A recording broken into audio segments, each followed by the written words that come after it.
Frankly, my dear, I don't give a damn. All right, Mr. DeMille, I'm ready for my close-up.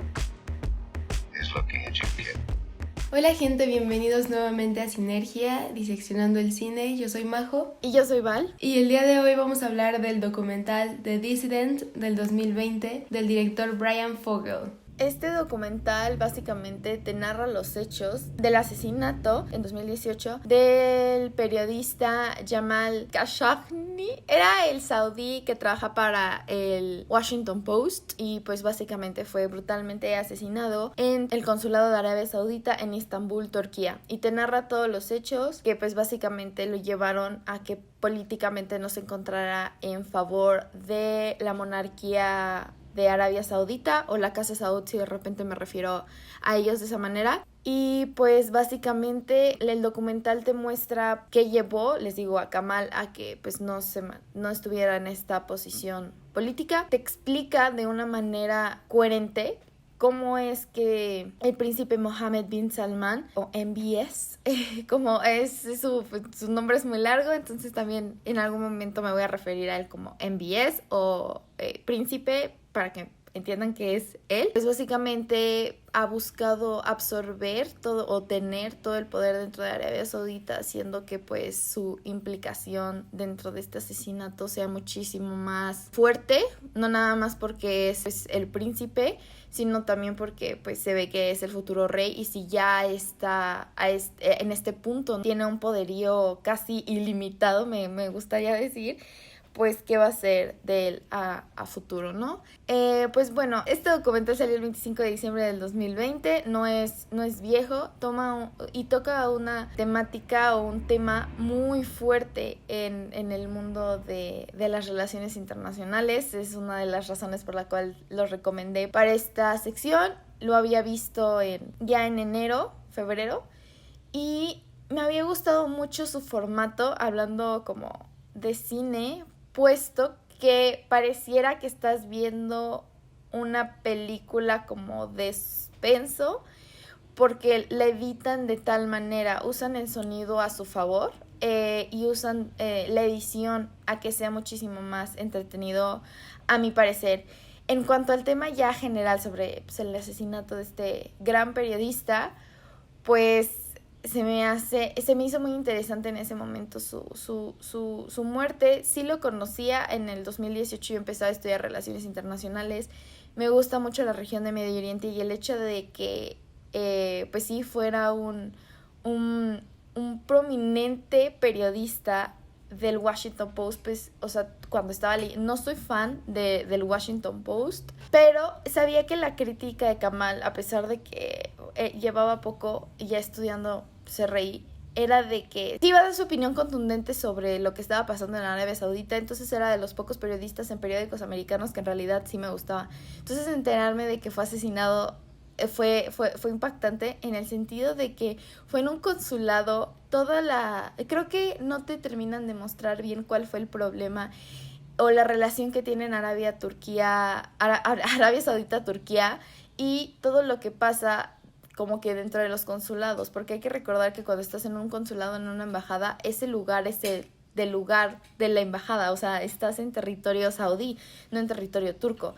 Entonces, pues, sí se ve como que estos choques entre Arabia Saudita y Turquía dentro del documental, sin embargo, creo que ahí como que faltó, eso era muy interesante, tuvieron muchos problemas. Yo entiendo que Jamal estuviera bajando muchísimo a Estambul, pero también la relación Arabia Saudita-Turquía es muy tensa. Las dos quieren ser la potencia regional. Entonces el hecho de que Arabia Saudita haya cometido un crimen, no dentro de territorio turco, pero dentro del país turco, al final del día, un consulado, pues puso las relaciones todavía muchísimo más tensas. Me hubiera gustado que hubieran mostrado como que un poquito más, pero en realidad pues no, tampoco fue súper necesario, porque era la historia de Jamal y no de las relaciones tensas todas raras que tienen ahí Turquía y Arabia Saudita. Me gustó muchísimo cómo en realidad sí llegan a demostrar cómo el príncipe llega a tener hambre de poder dentro de Arabia Saudita, porque es una monarquía muy muy atípica. Nosotros como occidentales la conocemos más bien como en Inglaterra, ¿no? Que el mayor es quien hereda, pero en Arabia Saudita no. En Arabia Saudita el rey ve que hijo está muchísimo más es más adepto a tener la corona. Entonces vimos que de sus 37 hijos, el fundador de Arabia Saudita elige como al 15º, y de este 15º él tuvo el actual presidente Salman tiene 3 hijos y elige a Mohammed, que es el segundo. Entonces, ¿cómo te demuestran esto y cómo cambia la dinámica de poder de 37 pelados tienen el poder a 3, 4? Ahí también cambia muchísimo. De verdad me gustó muchísimo cómo pusieron la relación, la dinámica de Mohammed. Obviamente toda la historia personal de Jamal a mí se me hace muy triste porque se veía que por fin estaba rehaciendo su vida cuando esto pasó. Entonces sí, esta película tengo que aceptar que no me fijé tanto en esta ocasión, en sonido y en edición y todo esto, porque la verdad la historia, como que ahorita México apenas acaban de pasar elecciones y como que reverla te hace pensar muchísimo o me gustaría que diseccionando el cine, al menos de mi parte, fue un poquito más reflexivo a una libertad de expresión, ¿no? O sea, a que de verdad Jamal decía que Arabia Saudita no era así, que podía ser un poco más libre. Muchas cosas, no, obviamente no me recordaron a Andrés Manuel, pero definitivamente los bots, ¿no? O sea, los bots que existen a favor de AMLO, al menos en esta parte creo que sí puedo concordar. No quiero hablar de otros gobiernos ahorita más que de estos dos en este momento. Los bots han sido clave para muchos de los éxitos de estos dos. Ahí está, ahí lo quiero dejar. No importa si eres pro AMLO, no importa si eres anti AMLO, creo que tenemos que rescatar la importancia de las redes sociales y cómo los políticos lo han usado a su favor. Y son las mismas redes sociales, que es lo irónico, que han traído a regímenes a sus pies. Lo vemos dentro del documental en Egipto. También la primavera árabe que empezó en 2011, si te ponen inclusive como que Mubarak, como Jamal estaba ahí. Sin embargo, se me hace muy interesante que esa revolución o la primavera árabe haya empezado con redes sociales, que muchos de estos gobiernos terminan controlando. Vimos que al no haber libertad de expresión, pero tener Twitter, 8 de cada 10 personas en Arabia Saudita usan Twitter, es su medio de comunicación, es su todo. Ahí se pueden informar realmente qué está pasando a nivel nacional. De verdad, este documental yo podría hablar horas porque Arabia Saudita se me hace un país muy interesante porque sus dinámicas de poder son muy fuertes. Dentro del documental sí te muestran cómo el príncipe gana el poder, cómo hizo estas purgas de corrupción, porque así las llamó, las purgas de la anticorrupción, cómo todos estos han sido actos políticos. No hablaron en realidad del poder que tiene el ejército en Arabia Saudita. Es el país que, creo que fuera de Estados Unidos, que más gasta en la milicia, uno de los ejércitos más grandes, uno de los ejércitos mejores equipados. El dinero del petróleo, la empresa familiar llamada Aramco, que es quien básicamente produce el petróleo a nivel mundial, tiene las acciones de esa bolsa. O sea, su poder es... O sea, realmente la maquinita que les ha hecho el petróleo es ilimitado para que puedan ocurrir este tipo de situaciones. Y el petróleo ha sido tan importante para el mundo que no tocaron a Mohammed, no ha pasado nada. Y por más que se llevaba a Naciones Unidas, pues es un país soberano, no se le puede obligar, y muchísimo menos a su presidente, por decirlo así, ¿no? O nosotros lo conoceríamos como jefe de Estado, su jefe de gobierno, pon tú que él sea entre jefe de gobierno. Entonces se me hace muy triste, se me hace muy interesante, se me hace muy triste la historia de Jamal, se me hace muy interesante que un americano retrate bien la historia de Arabia Saudita. Hoy sí me fui de largo y tendido, Majo. Quiero empezar con esto último que dijiste, que un americano retrata el problema. Yo creo que eso es uno de los valores más importantes del documental probablemente.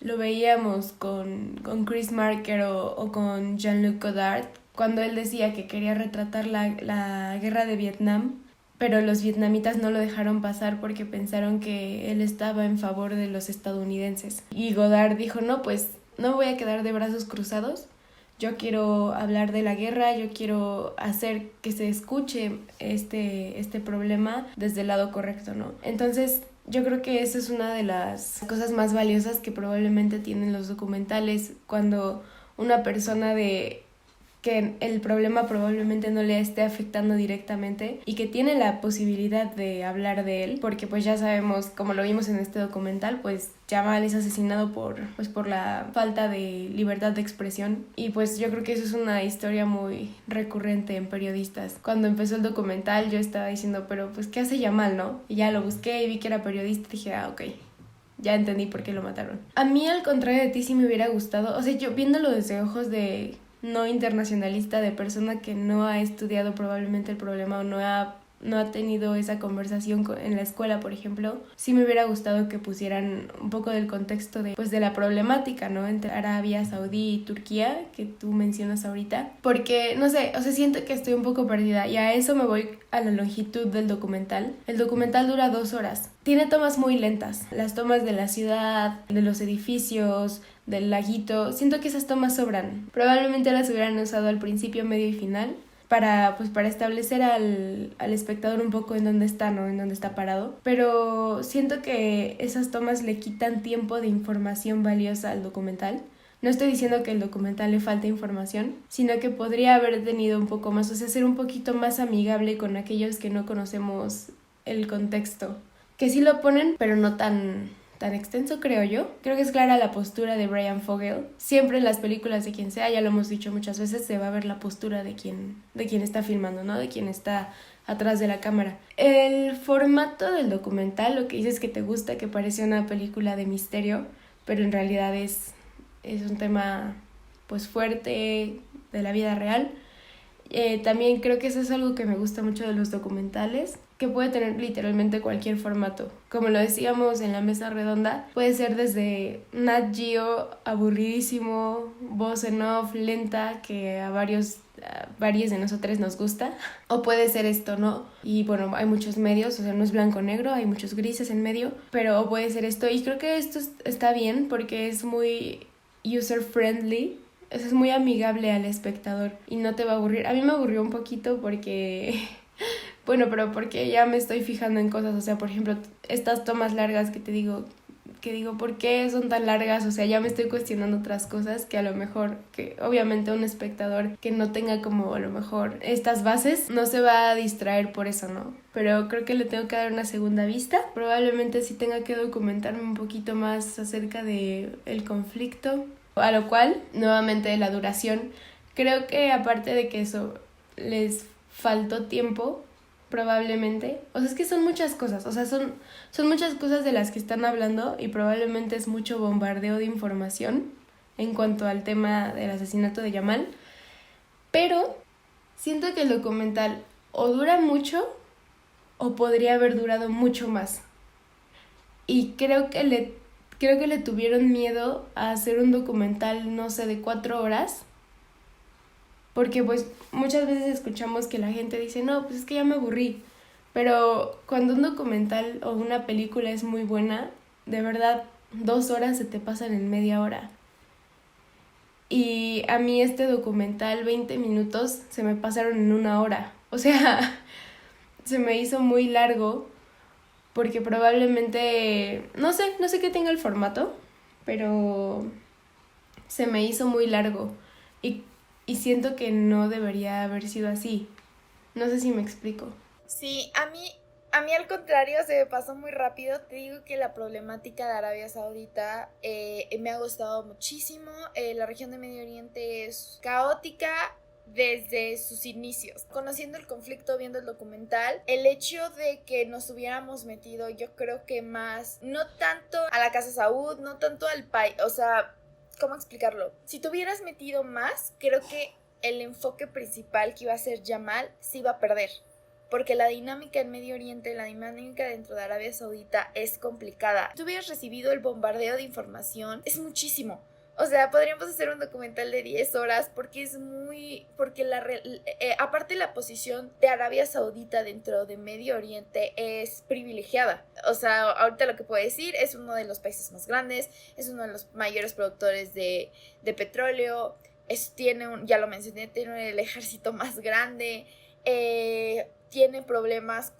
actualmente tiene problemas con Irán, tiene problemas con Turquía, tiene problemas con Qatar todavía. O sea, es muy interesante la dinámica que se vive dentro del Medio Oriente, pero también es muy complicada porque para nosotros es muy raro. Para nosotros, o sea, imagínense, ya como para todo el mundo, te lo dicen, ¿no? La mayoría de sus servidores públicos son parte de la monarquía.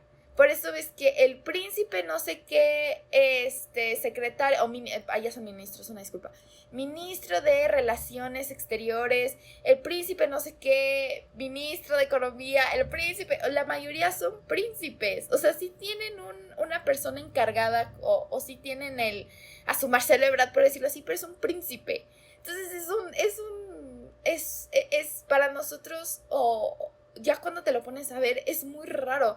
Nosotros entendemos una monarquía occidental. Nosotros de verdad entendemos lo que es una monarquía occidental, pero hay una monarquía de este tipo, se nos hace muy difícil de entenderlo. De hecho, una de las cosas que más me gustó de este documental es de que a pesar de que te hablan de Yamal, hacen presente a Yamal. Durante todo el documental, tú pudiste conocer, creo que, a un Yamal pre-Washington y un Yamal post-Washington, porque te lo hacen muy claro dentro del documental que era parte del régimen. Él era de las pocas personas, por decirlo así, o de los pocos afortunados que estaba dentro del círculo de la Casa Real Saud, ¿no? De la Casa Saud. Entonces, para mí, no sé si ya por lo mismo de que yo conocí el contexto de todo esto, me gustó porque no te bombardea de tal información que el caso de Yamal pasa a segundo plano y estés más interesada de la relación entre Arabia Saudita y Turquía, entre la relación que tiene Arabia Saudita con los países, las mismas dinámicas de poder. Sí te lo explican dentro del documental, cómo va la línea sucesoria, cómo MBS decide tomar el poder por su fuerza.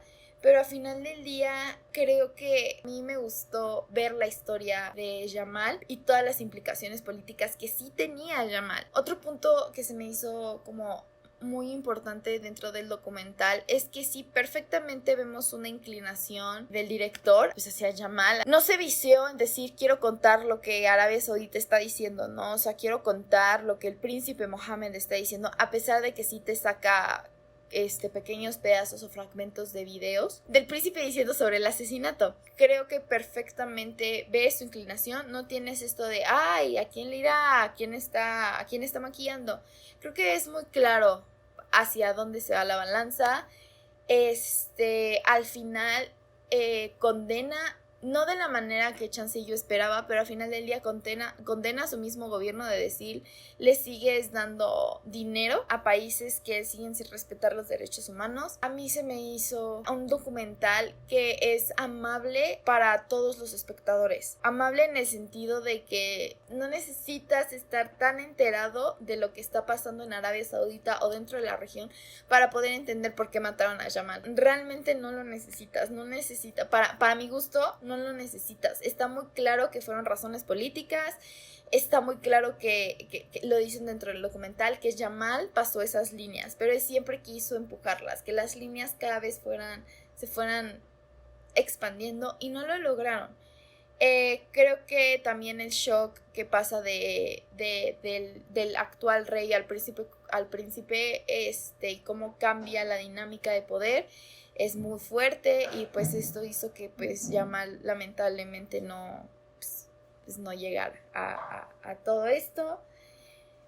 Sigue siendo, ya no es su caso pues ya tan sonado, ya pues han pasado muchísimas cosas y pues este caso se dejó.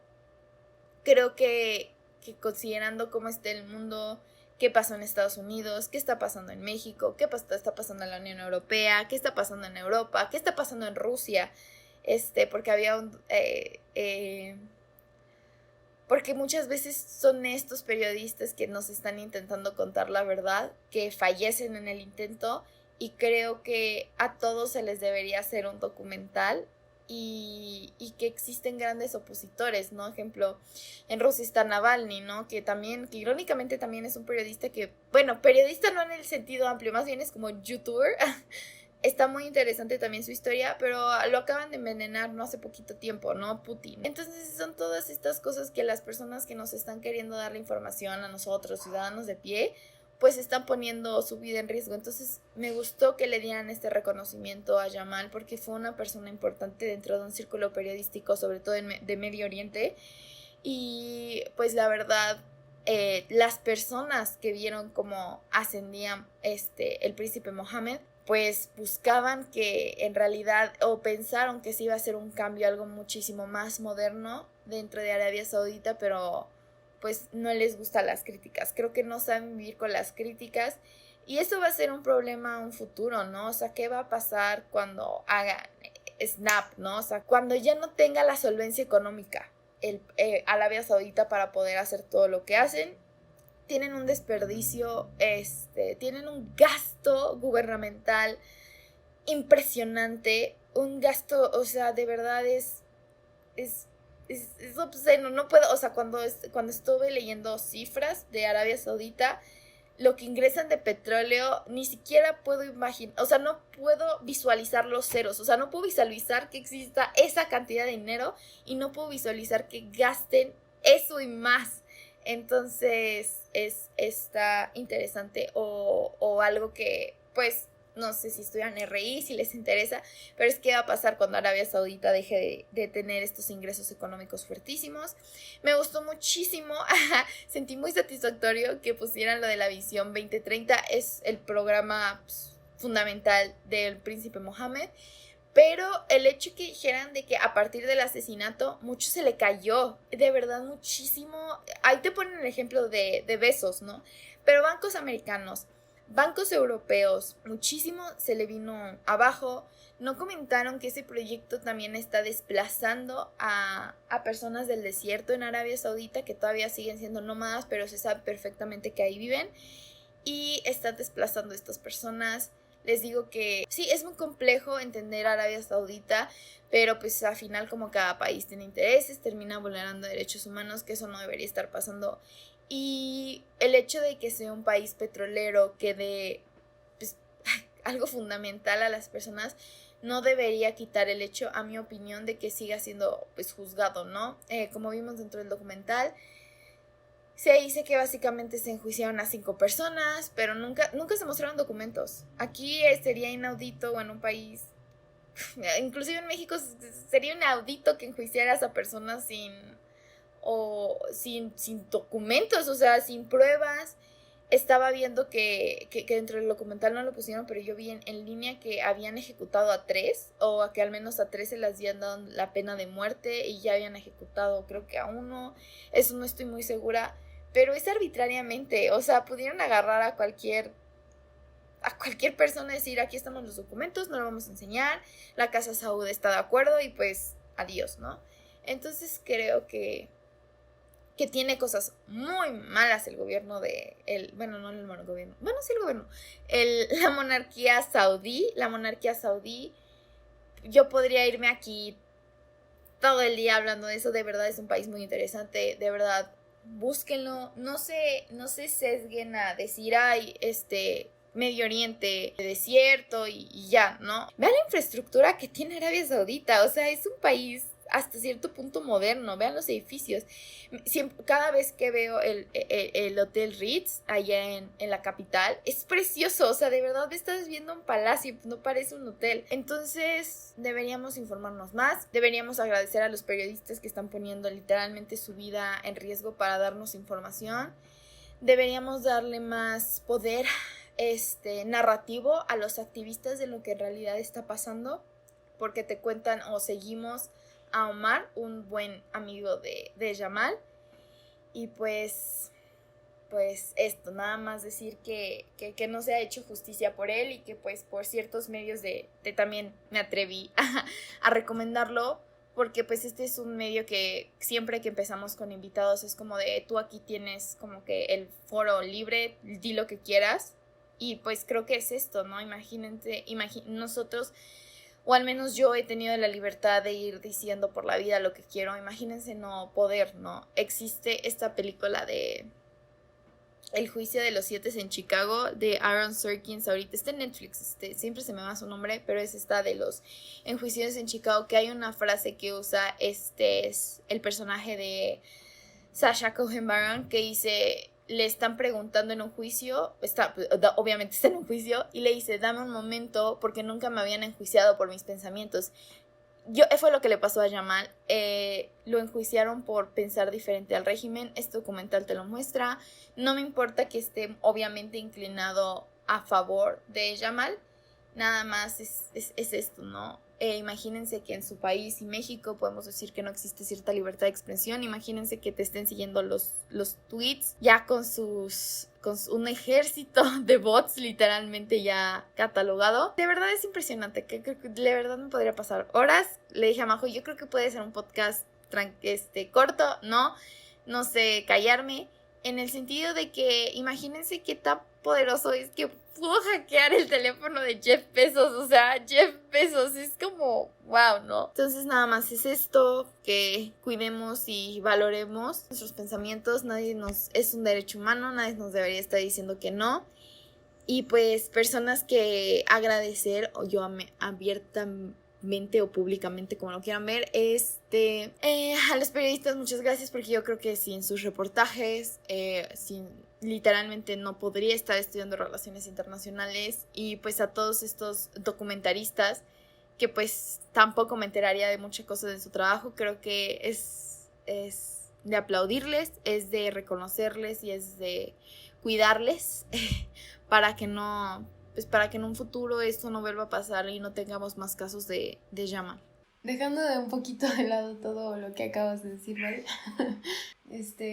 Porque es que es lo que yo puedo decir. O sea, yo puedo nada más hablar del documental formalmente porque pues claramente no soy internacionalista, no conozco el conflicto. Sí me hubiera gustado que explicaran el conflicto. O sea, creo que este documental es raro porque sí es amigable con el espectador, porque pues puedes comprenderlo, o sea, puedes comprender que mataron a un periodista y hay una represión de la libertad de expresión terrible, y pues hay muchísimos intereses, como en todo el mundo, por el petróleo, por el dinero, por el poder, pero no terminas de comprender. Te digo, creo que tú viste este documental ya muy entrada en la carrera, ya muy enterada del problema.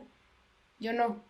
Entonces creo que es amigable con el espectador por esa parte de que tú puedes comprenderlo bien, pero no es por el lado de que es ridículo que dure 2 horas y no te explique, no entiendas bien el contexto. O sea, sí tienes que investigar, sí tienes que documentarte. Chance y no puedo ver eso porque ya sabía del problema. Entonces sí es algo difícil de decir que no sabía, o sea, que me trajo nuevo el documental, pero como les digo, me gusta mucho este país. Es muy interesante. No sé hasta qué punto era mi información y hasta qué punto me lo dio el documental, pero es lo malo ahorita. Yo creo que no es un mal documental. Yo no lo catalogaría como un documental excelente. A lo mejor por la temática, pues sí es muy bueno.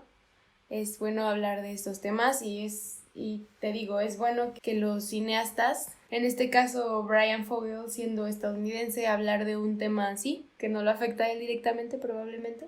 No lo sé, pues está bien. Te tengo una pregunta. Obviamente no me siento para nada experta en documentales, ¿no? He visto documentales para informarme, disfruto ver documentales, pero creo que pues obviamente al elegir documentales pues elijo de temas que me gustan, Pero ustedes como cineastas, ¿cómo eligen hacer un documental? Existen como tantísimas problemáticas en el mundo, o sea, de verdad este fue un caso de en un millón. O sea, ¿cómo decides tú de esto voy a hablar? O sea, quiero que sea mi documental y esta quiero que sea mi visión. Y obviamente ya hemos dicho, se ve la visión del creador, pero tú ¿cómo encuentras como cineasta tu visión de decir esto es lo que quiero hacer?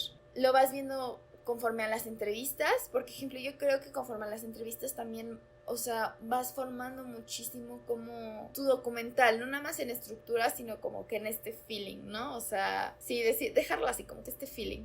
Entonces, o sea, no sé, me gustaría saber esto, ¿no? O sea, saber qué es decir, quiero hablar específicamente, sobre todo cuando son temas así, ¿no? O sea, tú decidirías hablar de porque el asesinato de Jamal se me hace brutal, porque literalmente lo dijeron, fue como un animal de sacrificio.